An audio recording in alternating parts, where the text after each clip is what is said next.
ये इसमें कितने जेन्युइन ऑब्जेक्शंस आप समझते हैं जो इलेक्शन कमीशन ने उठाए हैं? हुकूमत कह रही है कि इसमें 27 तो उनकी अपनी कैपेसिटी कैपेबिलिटी से, उनके अपने काम करने के तरीकेकार से मुताल्लिक हैं। आप क्या समझते हैं इस पर? अरबाब साहब, एक बात सुन लें, ये वो काम है जो इलेक्शन कमीशन को करना चाहिए था।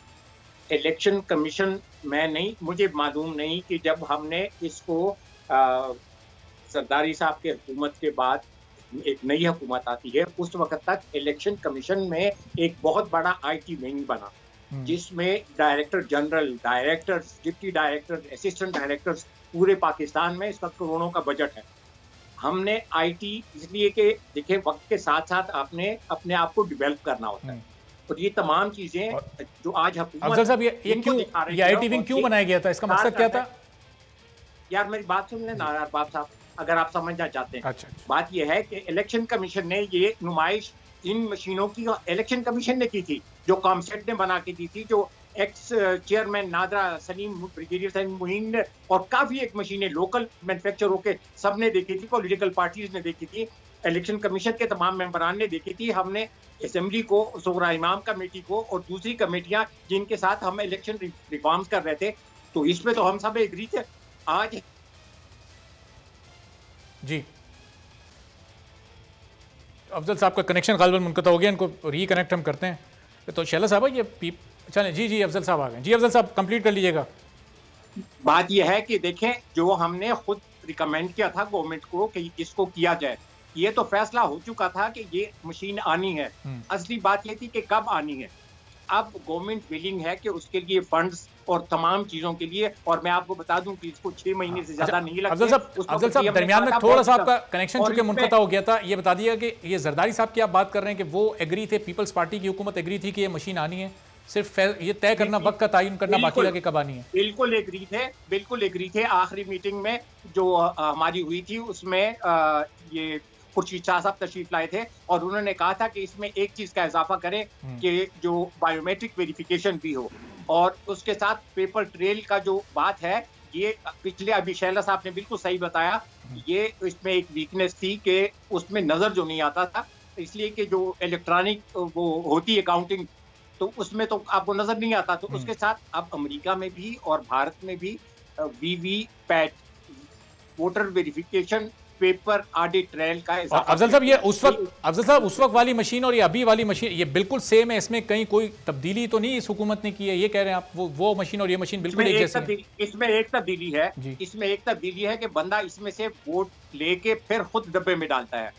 पिछली जो मशीन थी हमारे जमाने में, उसमें वोट की पर्ची उसी के मशीन के अंदर ही पड़ जाती थी। अच्छा। ताकि अगर कभी कोई डिस्प्यूट हो तो सबूत हो, अदरवाइज। अफजल साहब, बस मुख्तसरन ये भी बता दिएगा फिर उस मशीन पर ऑब्जेक्शन क्या आया था, क्यों वो आ नहीं सकी, वो वक्त का तयन क्यों नहीं हो सका, किस वक्त आनी है? सिर्फ फंड्स की बात थी, और ये भी कोई महंगी चीज नहीं है। अभी जो इन्होंने बनाई है, ये तो बड़ी लंबी, और हकीकतन इसकी सिंपल मशीन वही पुराने जमाने वाले में जो हमने बनाई थी वो ज्यादा बेहतर है, उस पर कास्ट कम आता है, और उसमें ठीक है। चलें, सिर्फ कॉस्टिंग इशू की वजह से फिर ये मशीन नहीं आ सकी थी। बहुत शुक्रिया अफजल खान साहब आपका। तो शैला साहबा, ये पीपल्स पार्टी के दौर में तो यही थी, और इसमें कहीं कोई तब्दीली भी नहीं की गई, बल्कि सिर्फ एक अच्छी तब्दीली है कि वोट की पर्ची अब खुद बैलेट बॉक्स में वोटर डालेगा। तो फिर इस पर पीपल्स पार्टी को क्यों एतराज़ है? बात पीपल्स पार्टी के एतराज़ की तो बिल्कुल भी नहीं है।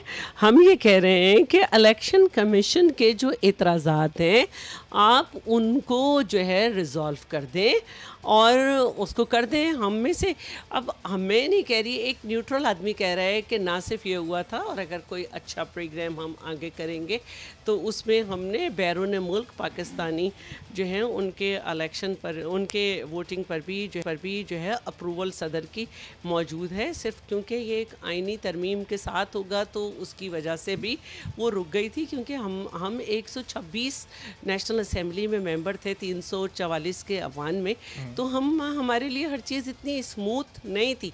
और मैंने कहा कि कंवर दिलशाद साहब का एक ग्रुप जो था वो भारत गया था और खामियां तलाश करके लाया था। हम रिसर्च बेस्ड करते, अगर उस वक्त इलेक्शन कमीशन मुतमईन नहीं था तो, और हमारा दौर भी ख़त्म हो रहा था, तो इसमें बहस की क्या बात है, हमें खामियां ख़त्म करनी है ना। मैं तो अपने जो बड़े हैं उनको सुनती हूँ कि शैला साहब, ये उस कि भाई उनको चाहिए और अफजल खान साहब ताकि है ना अपने दौर की बात बता रहे थे, मुतमईन हो। तो उस वक्त तो कंसेंसस था। एक मिनट प्लीज प्लीज प्लीज जी अच्छा जी कंप्लीट कर लें चलिए। देखिए उस वक्त ख़त्म हो रही थी हुकूमत और जो है जाने का वक्त था, इस तरह कंसेंसस नहीं था, उसमें बड़े इलेक्शन कमीशन से एतराज़ आए थे। मैंने केरला का आपको एग्जाम्पल दिया।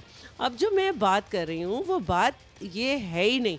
मैंने एतजाज़ एहसन साहब को सुना, उन्होंने कहा इलेक्शन कमीशन को तो 7,000 एतराज़ करने चाहिए ताकि जो हमारी आवाम है निचली सतह पे उनके भी जहन में अगर कोई सवाल है तो वो रिजॉल्व हो जाए। इसमें चिढ़ने की क्या बात है कि नहीं 7 सवाल को 37 बना दिया। और ये दूसरी बात ये है कि आपने आके सिस्टम में कौन से तीर मार लिए। आपने पहला काम ये करना था कि पार्टी फंडिंग केस को डिले करने के बजाय रियासत मदीना के दाई को अपने घर से एहतसाब शुरू करना चाहिए था। मेरे पार्टी के हेड जो हैं जो सदर पाकिस्तान रहे वो तो 11.5 साल जेल में रहे कि आओ भाई जो मुकदमा है इसे खोलो। ब्लैक प्रिंस का मुकदमा जो था वो दूसरे ममालिक में उन्होंने कहा कि नहीं इसमें ज़रदारी साहब नहीं हो सकते, ये आदमी ऑलरेडी स्मगलर है और इसमें जरदारी साहब का इसने नाम लिया है तो इसका इससे ताल्लुक़ नहीं है। इसमें नेकलेस केस में ज्वेलर आया बाहर और उसने कहा कि मैंने नाम ज़रूर सुना है लेकिन ये मोहतरमा ना मेरे पास आई ना मैंने देखा। फिर BMW केस जो था वो इतना घटिया केस था और सबसे आखिर में ख़त्म हुआ। फिर पैर पे बॉम्ब बांधने का केस था। 17 केसेस थे जिसमें मौत की भी सज़ा हो सकती थी। उसके बाद आप कहें उसमें यूँ हुआ तो यूँ हुआ तो यूँ हुआ। तो gentleman this is not fair कि 11.5 साल आपने बग़ैर किसी कानून के एक आदमी को जेल में रखा, कुछ साबित नहीं हो सका और फिर वो सदर पाकिस्तान बना। तो और उसके बाद भी जो अब तक आप उसको लेके चल रहे हैं तो आप कुछ साबित नहीं कर सके। हमजा शहबाज की जमानत हो जाती है लेकिन जरदारी साहब बीमार हैं, उनको जाना पड़ता है। आइन में कई गुंजाइश नहीं है। जमानत होना ना होना वो तो केसेस हैं। वो तो अदालती मामला है। एक मिनट इस सूबे के जो केसेस हैं एक मिनट प्लीज कि इस सूबे के जो केसेस हैं वो कैपिटल में सुने जाएं, लेकिन हम कॉपरेट इसीलिए कर रहे हैं कि ऑल इज़ नॉट वेल। तो इसके बावजूद भी अगर आप सवाल करने वाले को धमकियां देंगे, गालियां देंगे, तो मेरे वालिद तो कहते थे बेटा क्लास में ही सारे सवाल करो। अच्छा स्टूडेंट क्वेश्चन रेस करता है। हमारी ब्रेन स्टॉर्मिंग होती थी यूनिवर्सिटी में कि क्वेश्चन रेस करने की अपने अंदर एबिलिटी करें। तो हुकूमत एक तरफ तो जो हैक हुई थी वेबसाइट हमारी अभी FBI की, उसके लिए कह रही है हमने अभी तक कोई अपॉइंट ही नहीं कर सके प्रोफेशनल जो इस चीज़ को गौर करे। और मशीन जो कि पहले वाली है जिसमें सिर्फ एक इजाफा हुआ है उस पर अगर सवाल आ रहे हैं टेक्निकल तो धमकियां दे रही है। तो यहाँ पे किसी को एतराज़ नहीं है टेक्नोलॉजी के इस्तेमाल पे।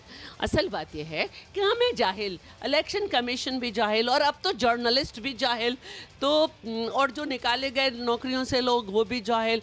तो प्लीज़ आप हम जाहिलों के जो एतराज़ात हैं उनको आसानी से आराम से दूर कर दें कि ऐसा नहीं है, आप ये गलत समझ रहे हैं, ये यूँ है, ये इस तरह है, ये इस तरह है। सब्सक्राइब करें और बेल दबाएं ताकि कोई खबर रह न जाए।